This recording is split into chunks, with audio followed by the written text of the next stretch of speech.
Stunts ಮಾಡುವಾಗಲ್ಲ practice ಮಾಡುವಾಗ song dance ಅದು ಜಾನಿ master song ಇತ್ತು. ಅದ್ರ ಬಿಫೋರ್ ನಾನು ಪ್ರಾಕ್ಟೀಸ್ ಮಾಡಬೇಕಾದ್ರೆ ಹಿಂದಿನ ದಿನ ಅದೇಳಿ ಇನ್ನೊಂದು ದಿನ ಸ್ವಲ್ಪ ಜಾಸ್ತಿ ಓವರ್ ಪ್ರಾಕ್ಟೀಸ್ ಮಾಡಿ ಒಂದು ಬ್ಯಾಕ್ ಫ್ಲಿಪ್ಗೆ ಹಿಂಗೆ ಮಾಡಿ ಗೋಡೆ ಹತ್ರ ಹಿಂಗೆ ಕಾಲಿಟ್ಟು ಹಿಂಗೆ ಜಂಪ್ ಥರ ಇತ್ತು.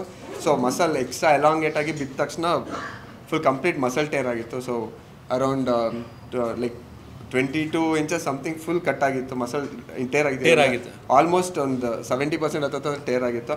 ಬಟ್ ಅದಾದಮೇಲೆ ನಮ್ಮ ಕಂಪ್ಲೀಟ್ ಡಾಕ್ಟರ್ ಇದ್ದರು ಸ್ಪಾಟಲ್ಲಿ. ಇಲ್ಲ ಆ್ಯಕ್ಚುಲಿ ಹಿಂದಿನ ದಿನ ದೊಡ್ಡ ಟೆನ್ಷನ್ ನಮಗೆ. ಫುಲ್ ಸೆಟ್ ಹಾಕೋಬಿಟ್ಟಿದ್ದೀವಿ, ಬಾಂಬೆಯಿಂದ ಡ್ಯಾನ್ಸರ್ಸ್ ಕರೆಸ್ಬಿಟ್ಟಿದ್ದೀವಿ, ಕಂಪ್ಲೀಟ್ ರೆಡಿ ಇದೆ. ಬೆಳಗ್ಗೆ ಶೂಟಿಂಗ್ ಸ್ಟಾರ್ಟ್ ಮಾಡಬೇಕು. ನಾವಲ್ಲಿ ಸೆಟ್ಟಲ್ಲಿ ಎಲ್ಲ ಇದನ್ನು ಚೆಕ್ ಮಾಡ್ತಾ ಕೂತಿದ್ದೀವಿ, ನಾನು ಪ್ರೇಮು ನಮ್ಮ ಡೈರೆಕ್ಷನ್ ಡಿಪಾರ್ಟ್ಮೆಂಟ್ ಅವರೆಲ್ಲ. ನಮಗೆ ಟಕ್ಕನ್ ಫೋನ್ ಬಂದರೆ ಹಿಂಗೆ ವಿರಾಟ್ ಕಾಲು ಹಿಂಗಾಗೋಗಿದೆ ಅಂತ. Full tension. ಬಂದು ನೋಡಿದ್ರೆ ನಡೆಯೋಕ್ಕಾಗ್ತಿಲ್ಲ ಅವ್ರಿಗೆ. ಅಂದರೆ ತುಂಬ ಜಾಸ್ತಿ ಪೇನ್ ಇತ್ತು. ಅದು ಅಷ್ಟು ಗ್ರೋಯಿನ್ ಮಸಲ್ ಫುಲ್ಲು ನೀಲಿ ಆಗೋಗಿತ್ತು ಇವ್ರದ್ದು. ಆಮೇಲೆ ಇಮಿಡಿಯೇಟ್ ಡಾಕ್ಟ್ರ್ ಹತ್ರ ಹೋಗಿ ಜಯಣ್ಣಗೆ ಇನ್ಫಾರ್ಮ್ ಮಾಡಿದ್ವಿ, ಹಿಂಗಾಗಿದೆ ಜಯಣ್ಣ ಅಂತ. ಸೊ ತೊಂದರೆ ಇಲ್ಲ, ಅವ್ರಿಗೆ ಆಗಲ್ಲ ಅಂದರೆ ಕ್ಯಾನ್ಸಲ್ ಮಾಡೋಣ.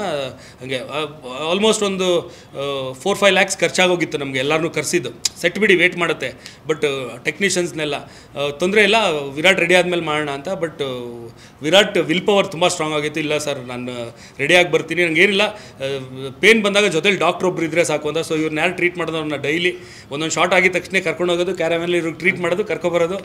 ಪಾಪ ಸ್ಟೆಪ್ ಮಾಡಿದ ತಕ್ಷಣ ಕಣ್ಣಲ್ಲಿ ನೀರಿರೋದು. ಬಟ್ ನಮ್ಗೆ ಅದೊಂದು ಟೆನ್ಷನ್, ಅಯ್ಯೋ ಒಂದು ಪೆಪ್ಪಿ ಸಾಂಗು, ವಿರಾಟ್ ಎಕ್ಸ್ಪ್ರೆಷನ್ಸ್ ಹೆಂಗಿರುತ್ತೋ ಅಂತೆಲ್ಲ ತುಂಬ ಟೆನ್ಷನ್ಲಿದ್ವಿ. ಬಟ್ ಎಲ್ಲೂ ಒಂದು ಫ್ರೇಮಲ್ಲೂ ಅದು ಗೊತ್ತಾಗತ್ರ ಮಾಡಿಲ್ಲ ವಿರಾಟ್. ಸೊ ಅದಕ್ಕೆ ವಿರಾಟಿಗೆ ಥ್ಯಾಂಕ್ಸ್ ಜಯಣ್ಣನ ಕಡೆಯಿಂದ. ದುಡ್ಡು ಲಾಸ್ ಮಾಡಿಸಿಲ್ಲ.